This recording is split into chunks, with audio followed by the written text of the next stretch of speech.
Эрхэм хүндэт баяр Гви Болович танд ойн баярын мэнд хүргэж эрүүлэнх аз жаргал урт удаан наслахыг хүсэн өрөөе.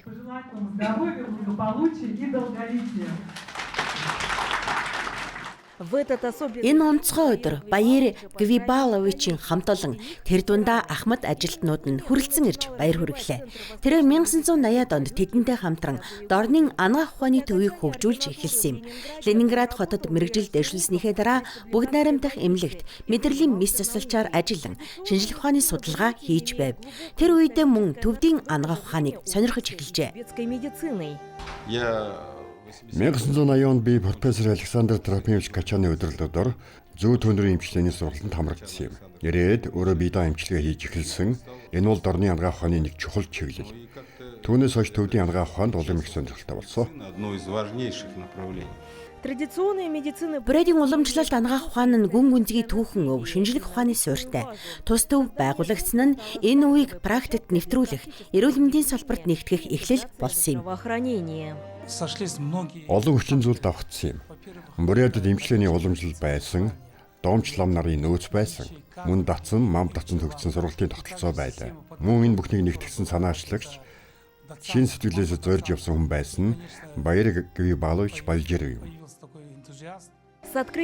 Тус төв байгуулагдсанаар Брэдийн уламжлалт анагаах ухааны хөгжлийн шинэ үе эхэлжээ. Эмч нар дорнын уламжлалт аргыг орчин үеийн технологитой амжилттай хослуулснаар өвчтнүүдийн эдгэрэлд илүү хурцсаж байна. Өнөөдөр манай төв нь эмнэлгийн сэргээн засах болон гериатрийн чиглэлээр тэргүүлэх байгууллага болсон. 37 жилийн өмнө тавигдсан зорилго болох хүний эрүүл мэндийн төлөө уламжлалт анагаах ухааныг хөгжүүлэх үйл хэрэг өнөөдөр ч хадгалагдан үргэлжилж байна.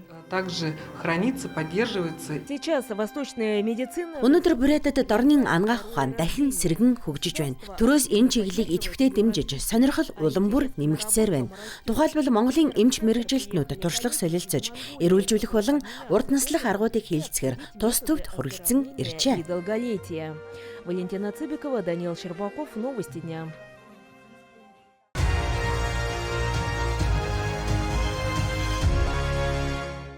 Турнир памяти заслуженных. Оросын улбаны улсын гавьяа тасгалжуулагч Виктор Ивахиневийн дурсгалж зориулсан тэмцээн спортын 10 дахь сургуулийн зааланд боллоо. Тэмцээнд Улаанбаатар хот, Брэдийн аймагуд өөр байгалийн хязгаараас ирсэн 100 гаруй тамирчин оролцов. Тэд нас багч зорилгоо тодорхой тавьж, чөлөөт бүхий домгуудыг үлгэр жишээ болгож байна. Легенд вольной борьбы. Надад энэ спорт дасгалжуулагчийн заадаг арга барил мэхүүд их таалагддаг юм а.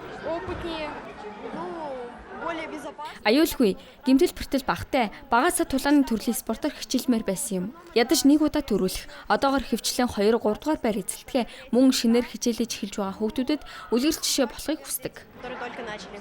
Виктор Ивахинов Түнхийн аймгийн Галбай тосгоны уугуул. Тэрээр 40 гаруй жилийн турш дасгалжуулагчийн ажил хийж, спортын сургуулиудын хүүхдүүдэд бүхий анхан шатны мэдлэг олгож иржээ.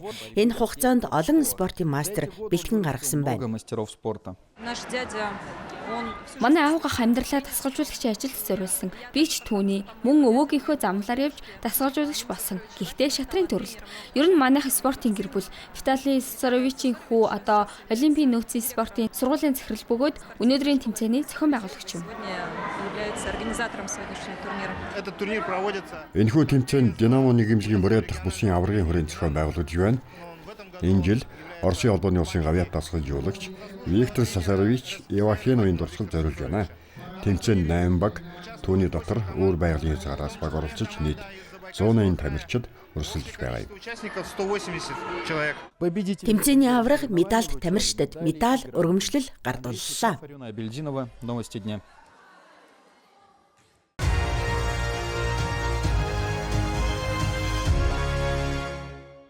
Хинч бууж өгөхийг хүссэнгүй. Дээдлигийн шийдвэрлэх тоглолтын эхний минутаас л Байкал Энергия болон Маяк багууд ялалтын төлөө талбайд гарсан нь илт байв. Гоолч удаан хүлээлгэсэнгүй. Тоглолтын 11 дахь минутанд эрхүүгийн хагас хамгаалагч Егор Титар нэмэлт довтлогоонд амжилттай тоглож тооны харьцааг нээлээ.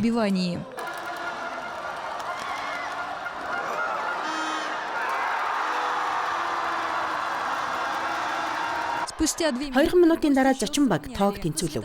Гэвч Святослав Медяников Байкал энергиэд дахин тэргүүллийг авчирч Евгений Мартинов давуу байдлыг 3 болгосноор завсарлах хүртэл эрхүүгийн хөгжөөнд дэмжигчдэд баяр бэлгэллээ. иркутян. Сэтгэл санаа үнэхээр сайхан байна. Эхний үе маш сонирхолтой өрсөлдөөнтэй боллоо. 20 дугаар үед юу болохыг харах үнэхээр сонирхолтой байна. Манай баг ялна гэдэгт итгэлтэй байна. А вот после перерыва Харин завсарлагын дараа байдал түгшүүртэй болов. Байкал энергия хэд хэдэн том боломжийг ашиглаж чадсангүй. Харин маяг онооны зүрэг багасгав. Уралын багт авраг авахын тулд ялалт хэрэгтэй байсан бол эрхүүчүүдэд тэнцээ хангалттай байлаа. Гэвч багийн ахлах тасгалжуулагч Дмитрий Завидовский өөр төлөвлөгөөтэй байв. Түүний тайм аутын шийдвэрүүдийн дараа Сибирийн баг эрчим нэмэгдүүлэн дахин 2 гол оруулснаар 5-ыг харьцах 2 харьцаагаар ялалт байгуулж Эрхүү хотын хохин бөмбөгтэй дээд лигийн анхны авраг по болов. хоккею с мячом.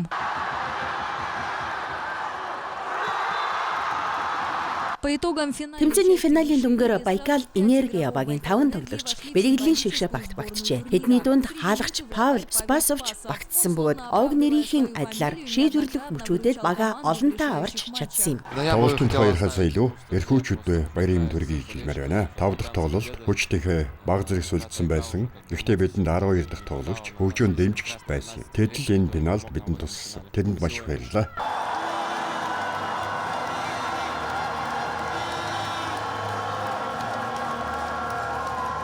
Энэ бол хотын хувьд маш том амжилт гэж бодож байна. Би үүнд багаахан ч гэсэн хувь нэмрээ оруулсандаа баяртай байна. Үнэхээр их ад жаргалтай байна. Энэхүү түүхэн ялалт нь клубын өнгөрсөн жил ерөнхий ивент тэтгэгч N+ компани сонгосон шинэ стратегийн үр дүн юм. Тухайн үед баг өөрийн авиаснуудаа бэлтгэх, залууст түшиглэх бодлогыг баримталж эхэлсэн байна. Энэ бол үнэхээр гавьяатай ялалт. Сахилгават зөв бэлтгэл, зөв тоглолтын явц. Энэ бүхэн ийм үр дүн авчирлаа. Манай стратеги ийм сайхан үргэлжлэлтэй болсон баяртай байна. Бид аваргаллаа, эрхүү хот аваргаллаа. Мөн энэ хүртэл биднийг дэмжсэн олон мянган хөгжөөнд дэмжигчдэд баярлалаа. Энэ нэрхүүчүүд хоккейд үнэхээр дуртайг харуулж байгаа юм. Энэ мөчийг бид маш удаан хүлээсэн юм. Үүнд хүрэхийн тулд уртсам туулсан. Манай залуусын хувьд тоглолтууд амар байгаагүй. Пеналд оролцсон бүх багуудад баярлалаа. Мөн багтаа хүч өгч үргэлж дэмжсэн хөгжөөнд дэмжигчдэд талархал илэрхийлье. финал в Иркутске и победа в нем это Мэдээж энэ бол хөгжөөнд дэмжигчдийн баяр юм. Тэд багтаага хамт баяр гунгийг хамттуулсан. Байкал энергия багийг улирлын турш тууштай дэмжсэн бөгөөд шийдвэрлэх тоглолтуудыг нийт 15 мянган орчим үзэгч үзжээ. Гаврилов и Иван Прокудин специально для программы новости.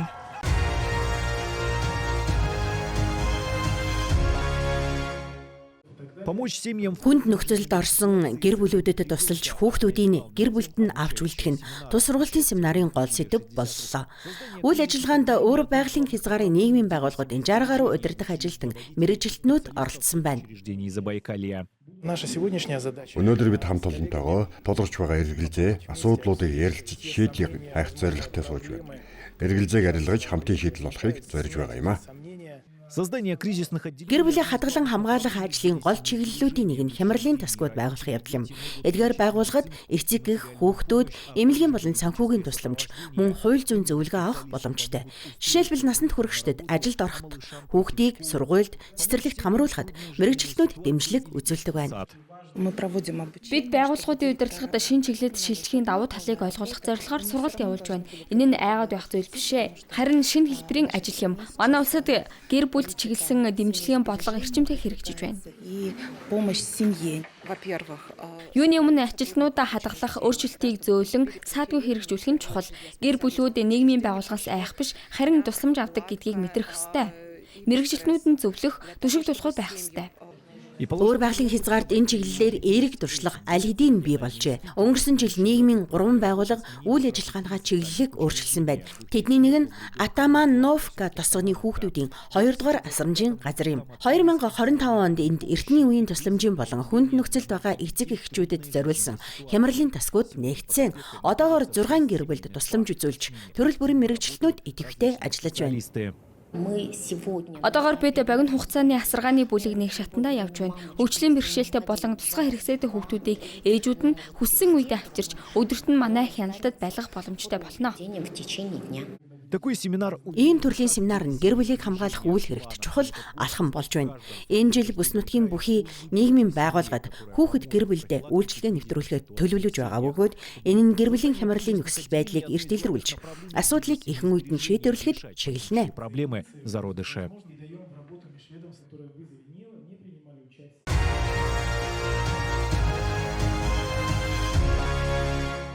В листе торжественно Эльстэй хотод Оросын холбооны улсын ард түмнүүдийн эв нэгдлийн жилийг ёслол төгөлдөр нээлээ.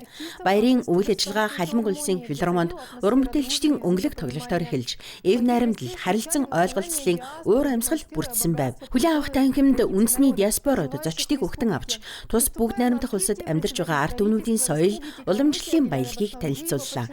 Нийлтийн үеэр Халимаг улсын засгийн газрын дарга Гильяна Басхомжиева үг хэлэхдээ үндэстэн хоорондын эв нэгдлийг хадгалж бэхжүүлэхийн ач холбогдлыг онцлон ард түмэн бүр Оросын нэгдмэл соёлын өвд үнэтэй хувь нэмэр оруулж байгааг тэмдэглэжээ. культурное наследие России. Өнөөдрийн арга хэмжээ Халимаг нутгийн халуун дулаан уур амьсгалыг илэрхийлж байна. Манай Халимаг оронд 94 үндэстэн стан эв найртайгаар хамтран амьдарч хөдөлмөрлөж байна. Бид нөхөрлөлд бидний эв нэгдэл, бидний хүч оршдог гэж хэлдэг. Хөдөө аж ахуйн ажилчид соёлын салбарын их нутагтаа хөдөлмөрлөж буй бүх хүмүүст баярлалаа. Та бүхэнтэй хамт бид Орос улсын улсын ард түмнүүдийн эв нэгдлийг бэхжүүлэхэд томоохон хувь нэмэр оруулж байна. Манай улс олон үндэсний асар баялаг өнгөлөг соёлтой.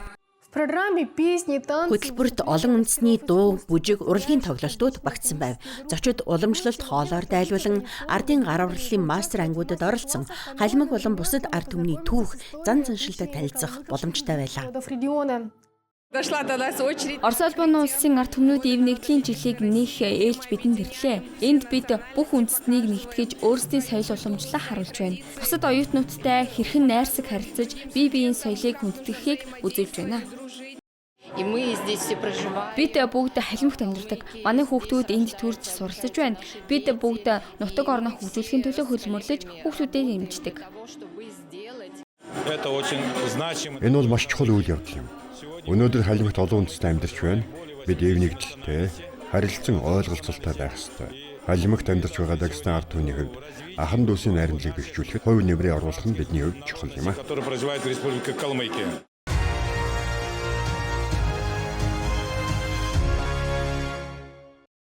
В 10 утра. Өглөөний 10 цагт Жанжимян болон түүний баг хүлгийн давцан дээр гарч Сэрвэгүү далайн гахааг хайхаар хөдлөлөө. Өдөр болгон өөр. Хүлээгээд харцгаая. Онлын хувьд энд байх ёстой юм.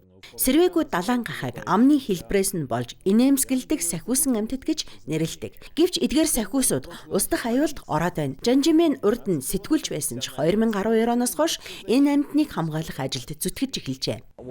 Бидний гол зорилго бол Сэрвэгүү далайн гахааг илрүүлж, Нанкины орчмын усан бүсэд тархалтыг нь хянах ажил.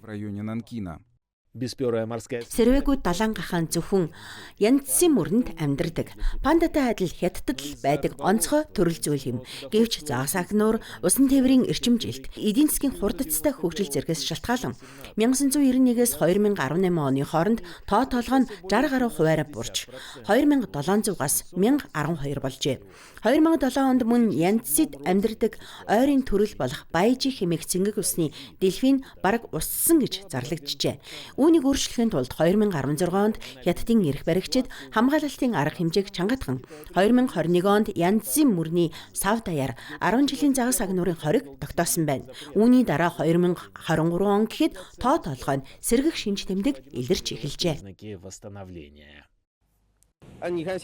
Загас агнуурын хориг болон хамгаалтын арга хэмжээ авахаас өмнө энэ нэрийг дагуу олон үйлдвэрүүд байсан. Одоо үйлдвэрүүдийг хааж ус намгарах бус болгоныг сэргээсэн. Зэгс ургамлагтай маш үзэсгэлэнтэй болсон. Ийм орчин Сэрвэгүү далайн гахад тохиромжтой юм а. Такие районы подходят для обитания бесперых морских свиней. Теперь каждую неделю команда Дзян. Одоо Жанжимяны баг 7 хоног бүр орон нутгийн загас агнуурын алба цагдаатай хамтран эдгээр амьтдын аюулгүй байдлыг хяндаг. Түүний багт 10 гаруй хүн ажилладаг бөгөөд зарим нь өмнө нь загасчин байжээ. Мөн 10,000 гаруй сайн дурынхан бүртгэгдсэн бөгөөд тэд далайн гахаан шилжилт хөдөлгөөнийг ажиглах, эргийг цэвэрлэх, хамгаалалтын асуудалд олон нийтийн анхаарал хандуулахад оролцдог байна. Харж байна уу? Тэр байна. Би тэднийг анх хараад л дурлсан. Түүнээс хойш тэдний талаар илүү ихийг мэдхийг хүсдэг болсон. Намайг дахин энд ирэхэд хүргэдэг зүйл бол тэдний инээмсэглэл юм. Улс орон хэрэг хөгжсөн, хичнээн өндөр байрлах дэвшилтэй технологитой байсан ч Хятад улсаа байгаль хамгаалалд маш их анхаарал хандуулж байна. Бесперая морская свинья. Цэрэгөө далангаха янцсын мөрний хүнсний сүлжээний оройд оршдог тул түүний оршин тогтнох нь байгаль орчны хамгааллын үр дүнгээс шууд хамаарна. Одоогоор Нанки орчимд 65 орчим тоо толгой бүртгэгдсэн нь өмнөх жилүүдтэй харьцуулахад мэдэгдэхүйц өсөлт юм. С прошлым годом. Мы выяснили, что Одоо өмнө нь байгаа газар ч гэсэн сэрвээгөө далангахыг харж байна. Энэ амьдрах орчин нэмэгдэж тэлж байгааг харуулж байна. Мөн жилбэр шин төлөөлөлтөйгээ гол тоглож байхыг хардаг болсон. Энэ бол тоо толгойн сэргийж байгааг илтгэж байгаа юм. это говорит о том, что популяция восстанавливается. По информации Эрх баригчдын мэдээлснээр сүүлийн 10 жилд янцсын мөрний усны чанар эрс сайжирчээ. Загас агнуурын хориг тавьснаас хойш 5 жилийн дараа загасны төрөл зүйл 35-д хүрсэн байна. Гэвч энэ нь экосистем бүрэн сэргэлсэн гэсэн үг биш ээ. Сэрвээгөө далангахан үржил онцлогтой хээлтийг хугацаа 1 жил бөгөөд нэг удаа л ганц төл гаргадаг байна. Сэрвээгөө далангахай хүнтэй ойр орчинд амьдардаг. Тиймээс бид тайвшрах ёсгүй. Хамгаалт арга хэмжээ өргөжлөх ёстой. Голын тээр одоо ч аюул учруулж байгаа юм. По-прежнему угрожают виду. в плане на 15-ю пятилетку Хятадын 15 дахь 5 жилийн төлөвлөгөөнд ногоон хөгжлийг шинжлэхийн гол чиглэл гэж тодорхойлсон. Нүүрс хүчлийн хин ялгарлыг бууруулах, бохирлыг багасгах, эдийн засгийн өсөлтийг хадгалагтай зэрэгцэн байгаль хамгааллыг сайжруулах зорилт тавьж байна. экономического роста. Сэрвээгөө далангахын гол амьдрах бүсэд хуучирсан үйлдвэрүүдийг хааж голын эргийг сэргээсэн юм. Мөн орчин үеийн байгаль дээлтэй үйлдвэрлэлийн бүсүүдийг байгуулж байна. Цаашид бид инээмсэглэдэг сахиусуудаа хамгаалсаар байх болно. Улыбающихся ангелов. Экологическая политика Китая Хятадын байгаль хамгааллын бодлого нь энэ ажлын суурь болж байгаа ч амжилтад хүрэхэд Жаммен шиг энгийн хүмүүс сайн дурын ажилтнуудын үүрэг хамгийн чухал хэвээр байна. началом волонтеры. Чэнтун, Сергей Петров, CGTN.